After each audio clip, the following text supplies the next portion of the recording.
everybody. I realize that y'all are still kind of eating, but we're going to go ahead and try to keep on schedule.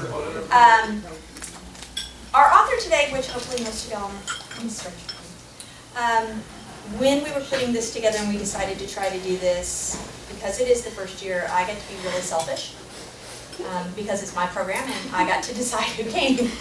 I basically was given free reign and I went, okay, I want somebody that lives in Texas for logistical reasons and because, darn it, we deserve someone from Texas.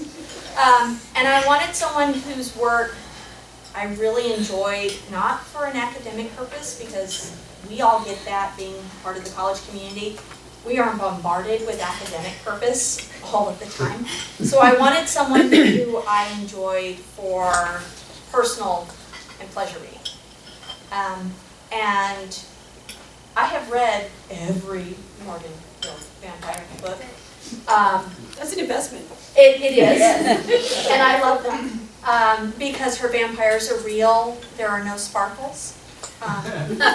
There's no glittering vampire in her vampire books. They actually, drink blood like they're supposed to. To be fair, I once said they sparkle before they burst into flames. Oh. They do. See? Yes, they will burst into flames. They cannot go in the sunlight. It's the way it's supposed to be. And then I got looking and I had read the Weatherford series, which has not had a new book in a very long time, but I'm getting a new one. But one's coming out later this year. Later this year. So I'm going, I had read, and then I looked at your pseudonyms and I'm like, I have read like everything she's written and didn't realize I had read everything she's written. And we're up to fixing to be 50 books. So the new series, The Great Library, had just come out and I'm like, fitting, right? It's about a library. I'm from the library. She likes libraries. And so I reached out, and Rachel was extremely gracious and allowed us to be able to have this on a budget. So y'all currently have in front of you the Paper and Fire book, which is the second book in the Great Library series. If you have not read Ink and Bone, the library does have a copy. If it is checked out, which it very well probably will be, it's been checked out since we got it, you can put a whole request on it.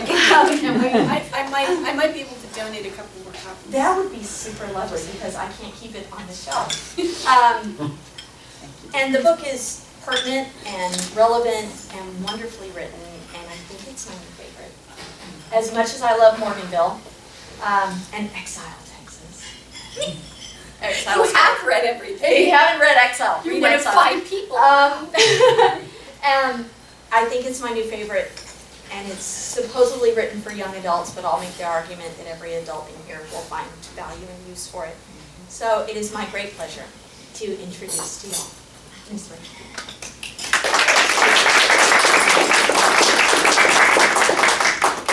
Wow, that was a great introduction, and I don't know how I'm going to follow that, but thank you so much. This has been an interesting journey for me. I've been a writer professionally since 1991. Yeah, that's a long time. I've had 7 New York Times bestsellers. 8 actually now, 8 New York Times bestsellers. I've had the #1 book in England. I've had all these wonderful adventures. I've also gotten fired a lot.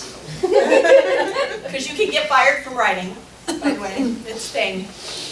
Basically, publishers don't want to carry your books anymore because your books didn't sell, and then you have to figure out what you're going to do to move forward. So I reinvent myself a lot, and if you like my speech today,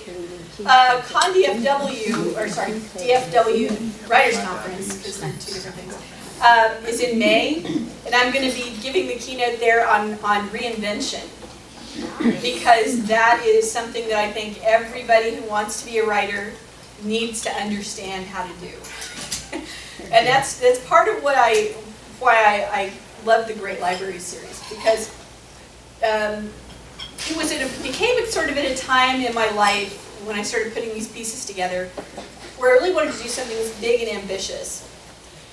And I didn't know enough to know what it was I wanted to write about. And so I just started reading widely. And I just kept narrowing down into this idea of libraries and books and power and words. And I realized there's, when you come right down to it, there's a tremendous amount of power in words. And one of the things that's so interesting to me is words can actually sort of build people up and tear people down, and they can build peace talks, and they can start wars. There's an enormous amount of power. Knowledge is power is a metaphor, but it's an actual fact. And the thing is, when we start looking at the history of the Great Library of Alexandria, it's literally true. Knowledge was power. And it's true today, because knowledge, really, when you get down to it, the way that the Great Library series works and the way that our modern world works have a lot in common. It's all about who owns the knowledge, who can access it, who controls it, who controls what you get to read, who controls what you get to own. These are concepts that are just as familiar to us today as they were back in the Great Library of Alexandria. And in fact, in case you're not aware, I'm not getting political here, I'm just stating fact, just this week the Senate passed a bill that allows your internet service providers to sell your browsing history without your permission. Yes, they did. Yes, they did. So who owns knowledge obviously still makes a difference.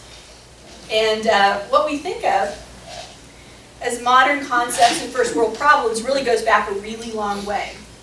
And the written word has been transforming cultures for a very long time. I used to have a button on my jacket. Anybody from the 90s remember denim jackets and buttons? Yes. Yeah. A ton of those things, like armor plate. But my favorite one was, they burned the Great Library of Alexandria, they're not getting mine. It was vaguely trendy, and it was kind of a metaphor for how precious books are to us today. And the funny thing is, the farther I got into it, the more I realized how much I didn't know about the Great Library of Alexandria. So I'm kind of going to give you an overview of a lot of things today, but that's one of the things. So let me back up just a little bit and talk about another library. And this is one that flourished in the kingdom of Nineveh. And all over Assyria, really. But they did the library thing long before anyone else. And they stored vast quantities of books. There's one of them right there. It's a clay tablet. Now the reason this is cool is that this format is still the most durable kind of book that exists on this earth.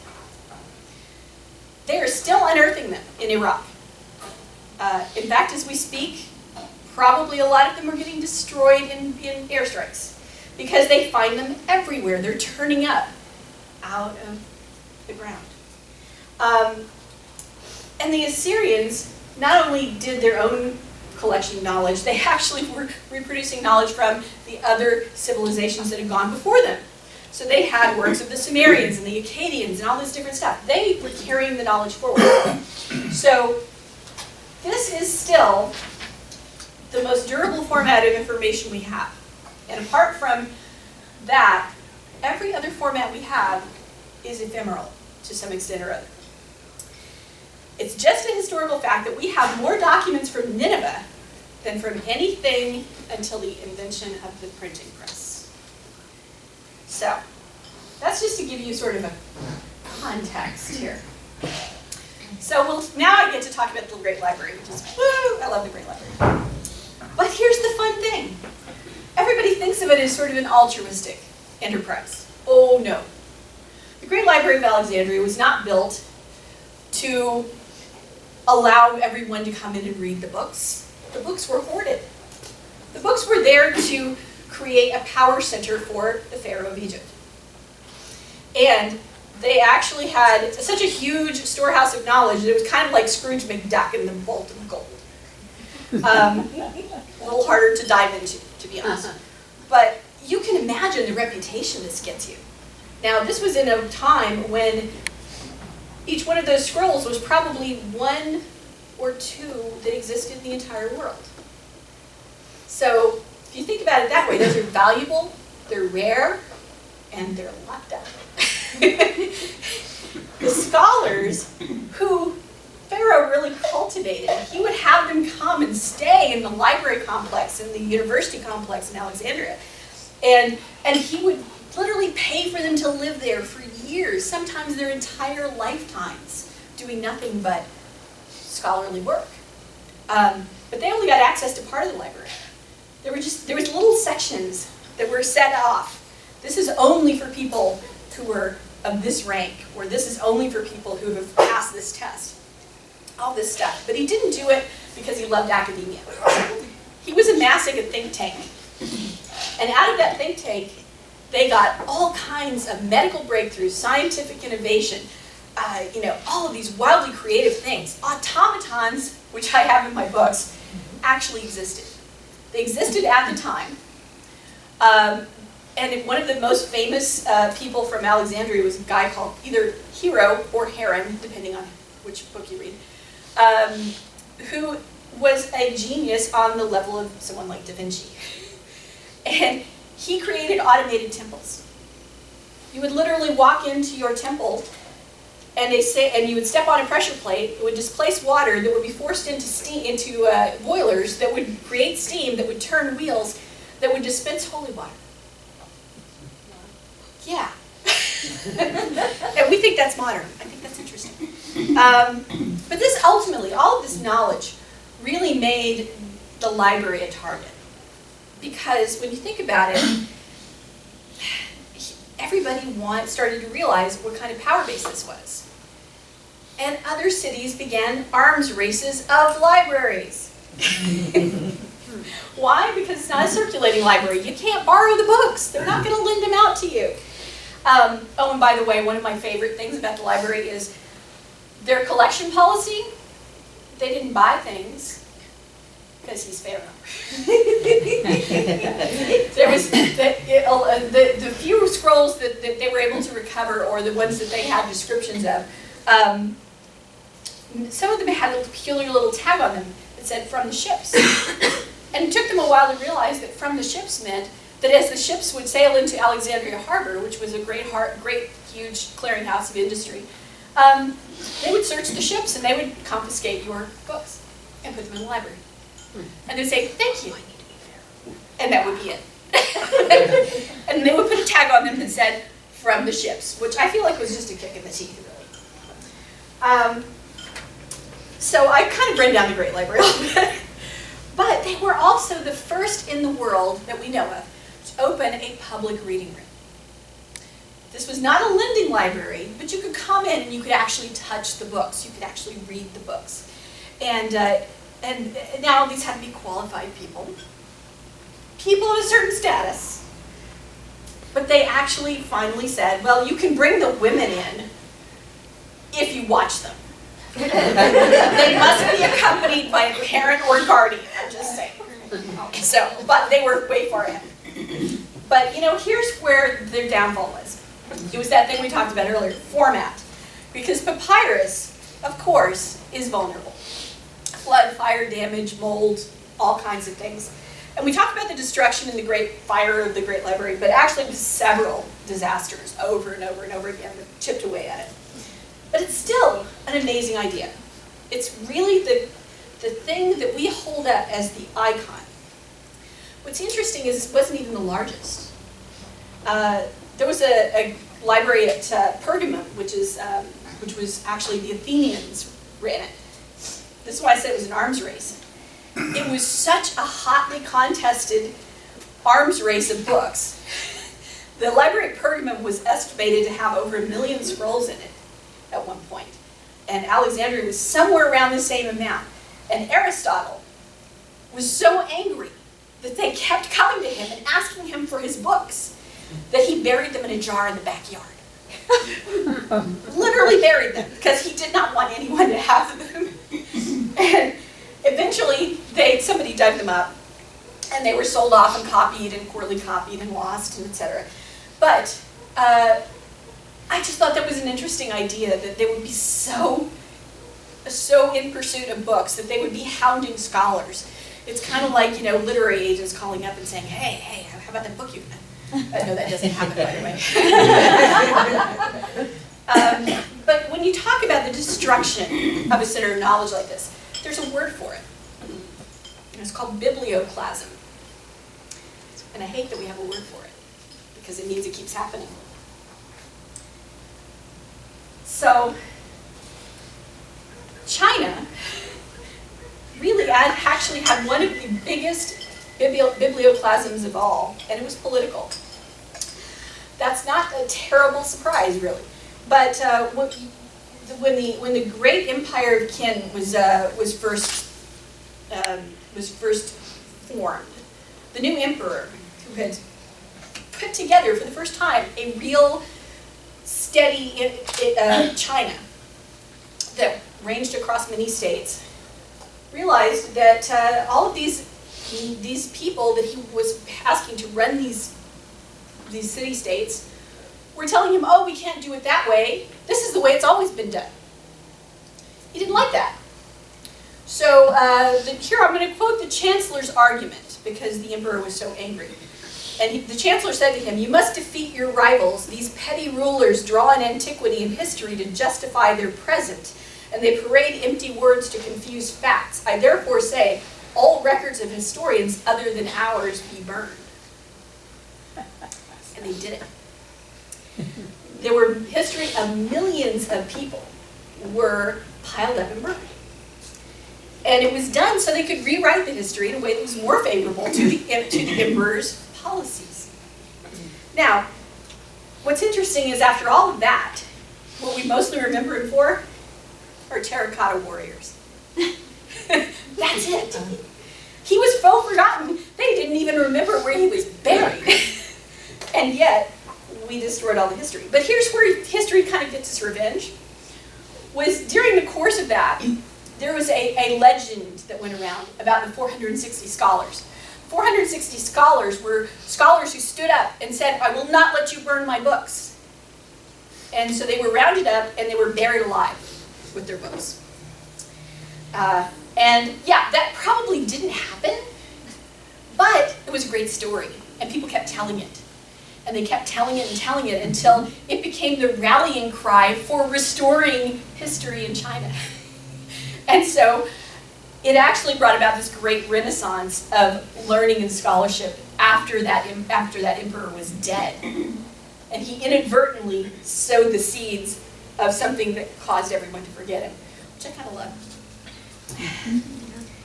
So when I talk about that, the destruction of books and libraries obviously serves a real purpose here. And that is to erase culture and to erase memory.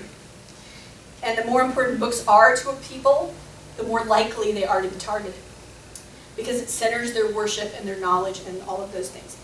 And you can find examples of this anywhere you look. I mean, from Nubia to the Aztecs to anyone. And if knowledge is power, power has to be destroyed.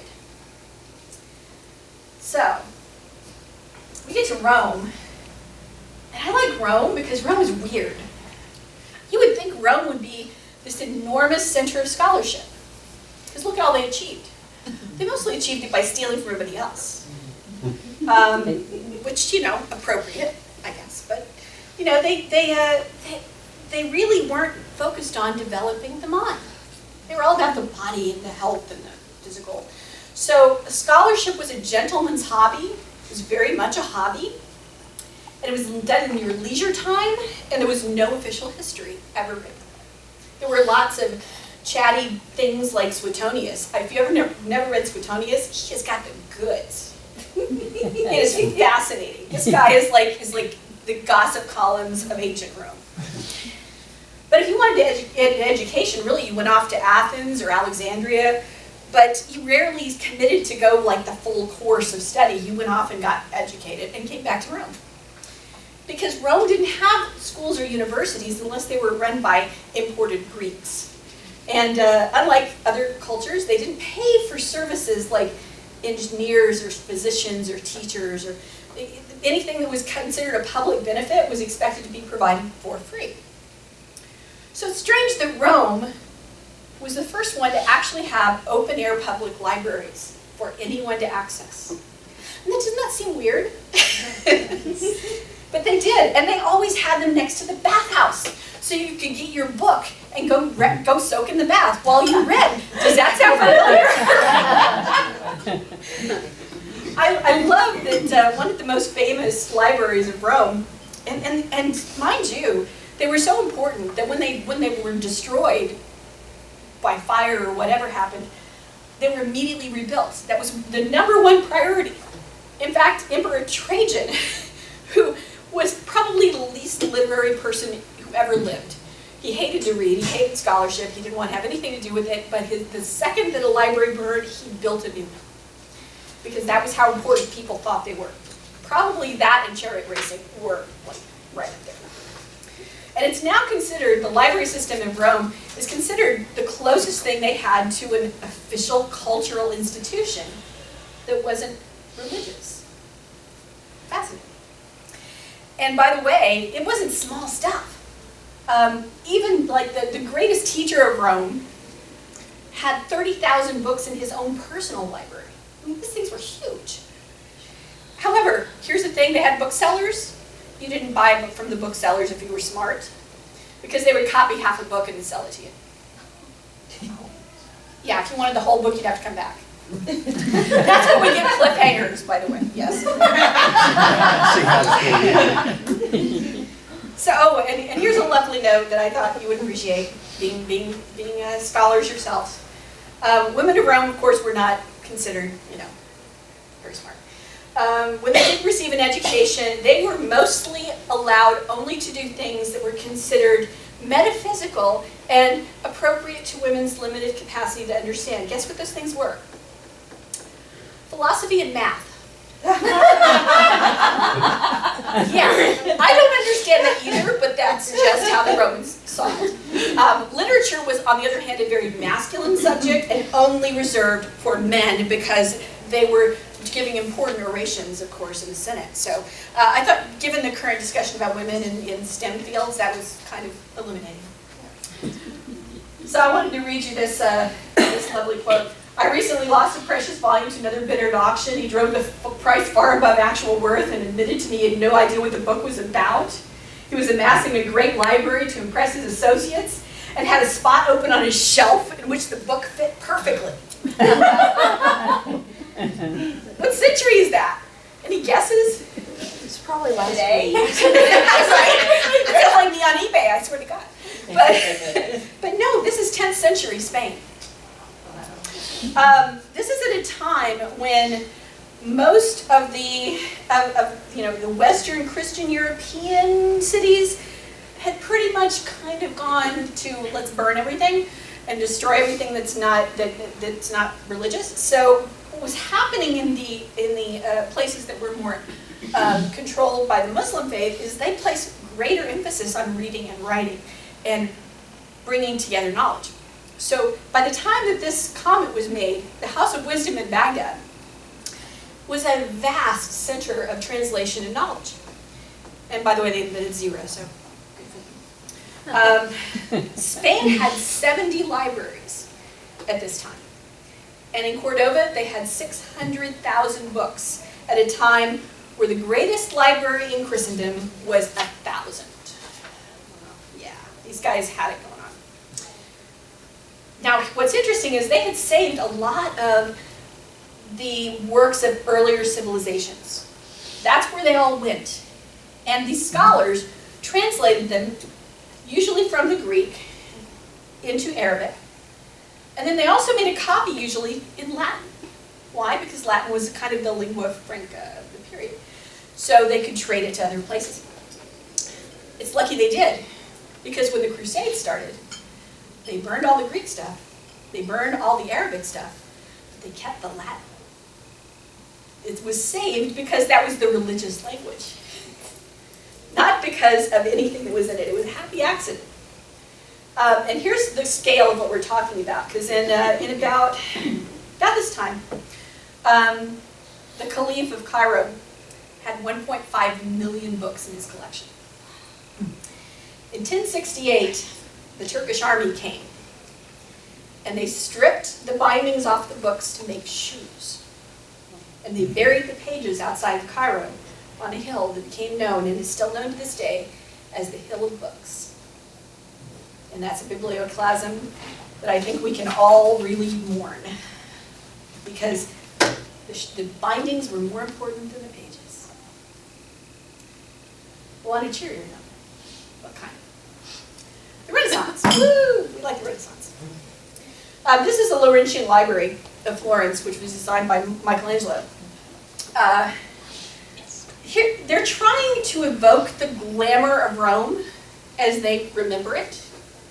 But here's the thing. The libraries of the Renaissance were actually kind of stages.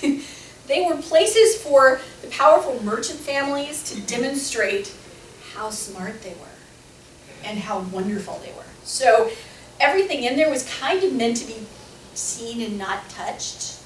It was kind of a museum. And it was the common thinking was the public would derive absolutely no benefit to reading these books. So scholars were allowed in. We were back to sort of the old Great Library model.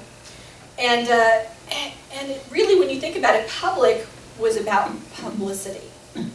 It's kind of like a reality show, but more poison and backstabbing. And what's really great about this is this gave the booksellers an unprecedented role in society, because everybody really wanted that wonderful book to show all their friends. Never read it, but show it to their friends. So Vespasian, who was one of the great biographers of the period, actually was a bookseller. And the reason he was able to write so authoritatively about all of the great men of the Renaissance was because he sold them books. Not because they saw him as an equal. One of my favorite things was there was a writer who was a humanist at the time and wanted a library founded on his collection. But he wanted it to be a public library. He wanted it to be a lending library, which was unheard of. But he died without having the money to do it. And Cosimo de' Medici came in, bought the collection, and then he built a grand library, and he put the core collection in the center of it with a monument to himself for having saved it. That sums up the Renaissance right there.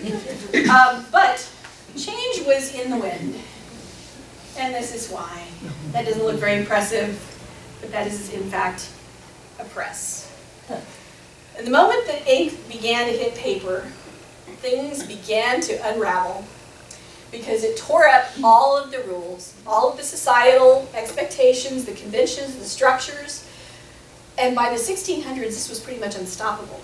And writing has always been a time-consuming process, but production became faster and faster and faster. And then suddenly, it wasn't just the rich and dead people on paper. It was living people on paper. And what was great about this is the things that came out of it. This is one of the earliest broadsides. I'm going to read you this full title because it's gold. The Athenian Gazette, or the Casuistical Mercury, resolving all the most nice and curious questions proposed by the ingenious. This started as a bar joke. Literally guys that hung out together at a bar, well, it was a coffee shop, same difference, and they decided it would be funny because they had access to a press if they had people submit questions, and then they would write witty answers in response to them every week. So they actually said it's aimed at the middling sort of person. Not at the rich, not the famous, the middling sort of person. So shopkeepers, tradesmen, whoever, could get in there and start reading this. And it also championed education for the working classes and the women. I love that the Q&A was things like, why can an owl see better at night than by day? And is it lawful for a man having married his wife to marry her sister when he has children with the first? Yeah, it's sort of like a gossip rag a little bit, but it's kind of the Dear Abby of its day. And it was hugely popular. It was one of the best-selling newspapers ever. So, the floodgates were opened. And once that happened, the novel was born. It was called novel. Have you ever thought about why it's called a novel? Because it was new. Literally, that's what it means. It was not, and the reason it was new, it was not morally uplifting. It had no requirement to be morally uplifting or to support the conventional ideas of the time. It was pure imagination, and man, did that terrify people. So, between 1750 and the 1830s, many people started objecting to reading and as an abuse of literacy. Think about that for a second. It would do damage to readers. It would imperil the fabric of the nation. I'm not making this up. It also, in addition to this wonderful quote, which, the great multiplication of novels probably contributes to this degeneracy. 50 years ago, there was scarcely a novel in the kingdom. Where are those good old days? Coleridge. Everybody know what Coleridge is? Where the reading of novels prevails as a habit. Oh, and he wrote novels, mind you. It occasions in time the entire destruction of the powers of the mind. Novel reading is such an utter loss to the reader that it is not so much a pastime as a kill time. In Twitter, he would have had a sick burn. Novel reading wasn't just looked at as déclassé, by the way. It was considered dangerous. Dangerous. The church, the wealthy, all of the people who'd been in charge no longer really had that power.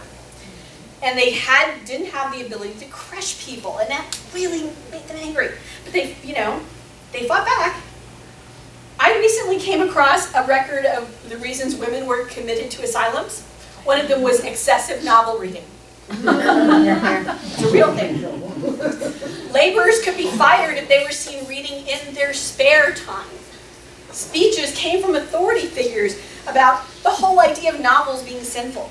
I love this one. Hannah More, who was a moralist of the time, said that mass literacy is a threat to national security.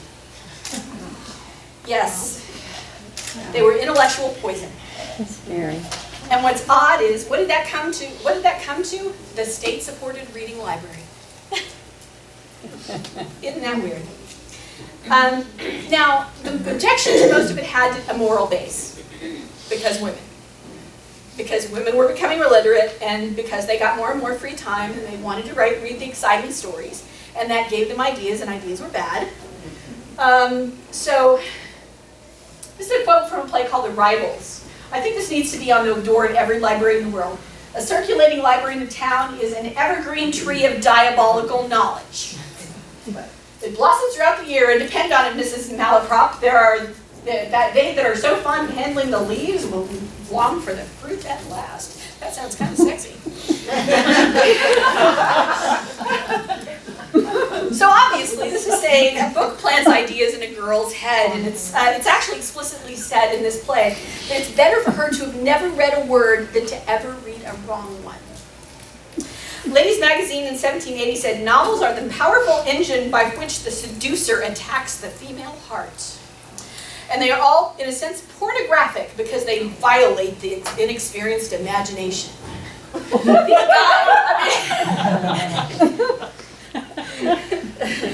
I love this. This is my last one I'm going to do, but these are just gold. Matthew Arnold, he wrote a book on copyright. He wasn't for it. Spoiler. And he said, this system both multiplies and protects bad literature while keeping good books dear. Cheap literature flares from the bookshelves of our railway stations and is designed for people with a low standard of life. I am sure I read that article last month in Slate. It's probably about young adult books.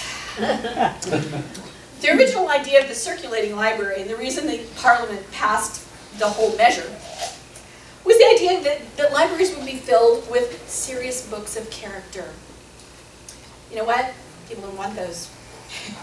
They wanted novels. And they began to finally get them in the libraries, and then things became very, very unhappy. Libraries were very controversial in the 1830s. In fact, more than one library was sacked by looters, and the books were burned in the streets for daring to provide free books to people. Yes. Now, the argument originally was that those free books would reduce crime and lure working class readers from the pubs. Those were enormous issues at the time, granted. However, by the 1890s, the opponents had turned that around, and they now said popular fiction was an addiction, and it said that no greater curse exists than a library, and better a young man hang about in a public house than spend his time at one. Yes. Oh, it also made you. It also enfeebled the mind, made you flabby, and undermined the vigor of the nation. So, I love the English, it's amazing. So the printing press had sort of, uprooted the entire structure of the world. And the barbarians were kind of the gates, and the barbarians were reading. And this was bad. When you think of Mary Shelley's Frankenstein, you probably think of this. And, in the movies, it's an articulate, shambling monster. But you remember in the book, the monster could read. That was not an accident. The brilliance of the monster was not just the surface reading of the story, which was on the first level a horror novel, and the second level a warning about science. On the third level, which most people don't get now, it was about the fact that the monster was created from many different people. The monster is literate, and it's talking about the personification of the monster, of the reading public that is destroying the social fabric of the land. Fascinating.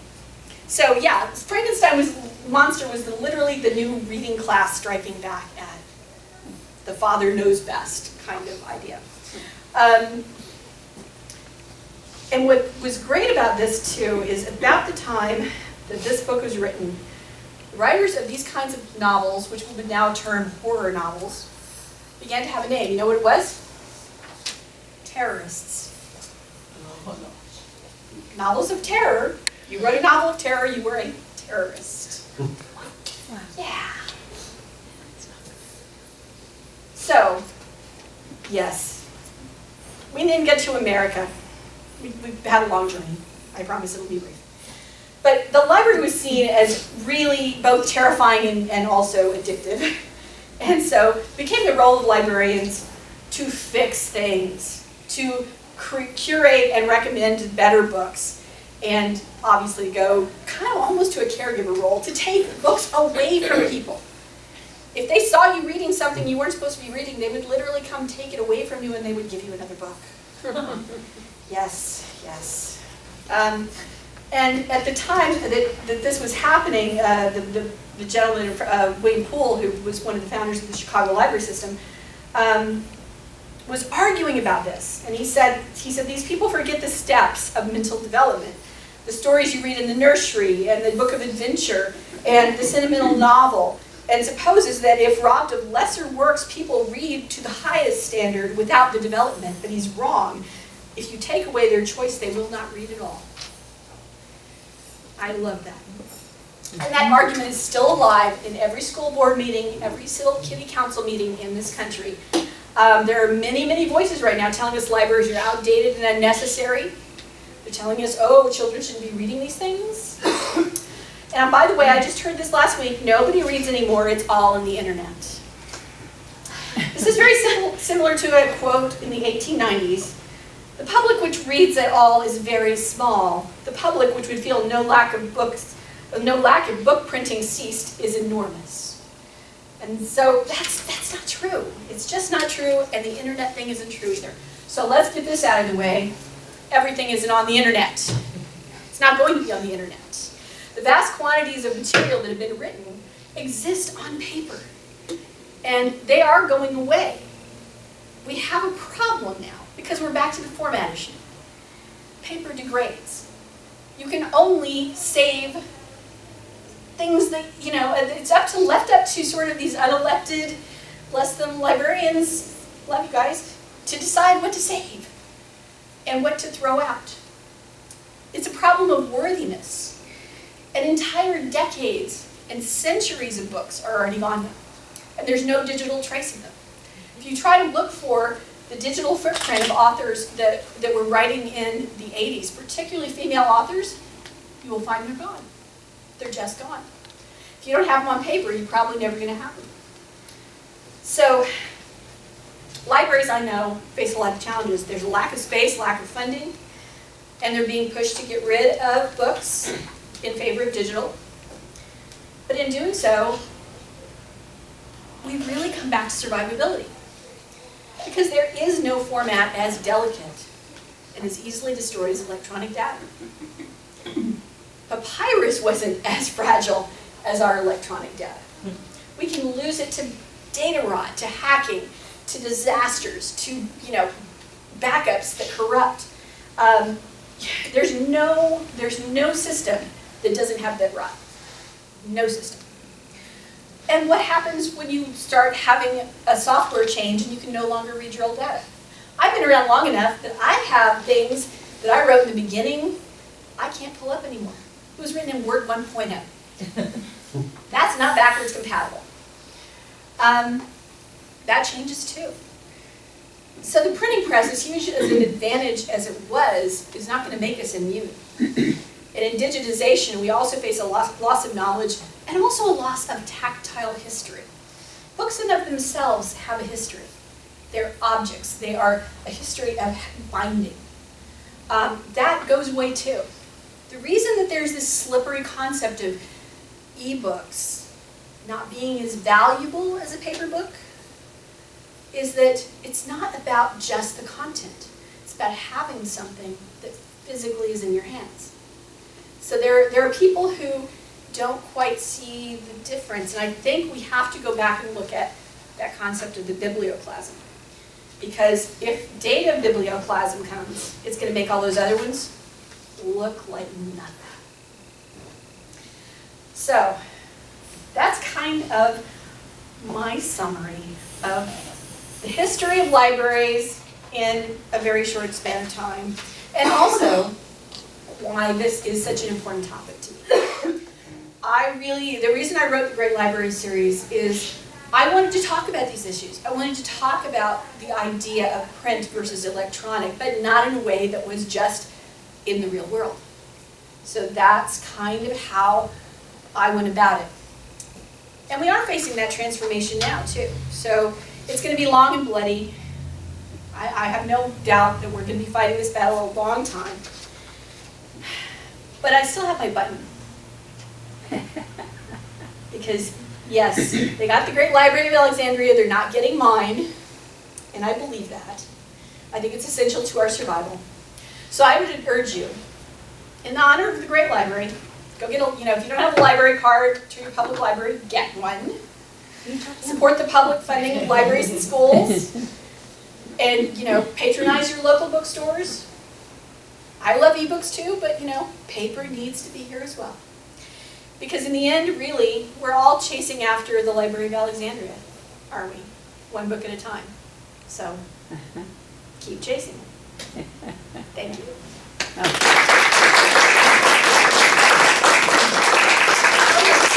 There's my website in case you want to find me. Thank you very much. I hope that was okay. That's Oh, good. yeah, thank you. I gave you a lot of information in a very compressed format.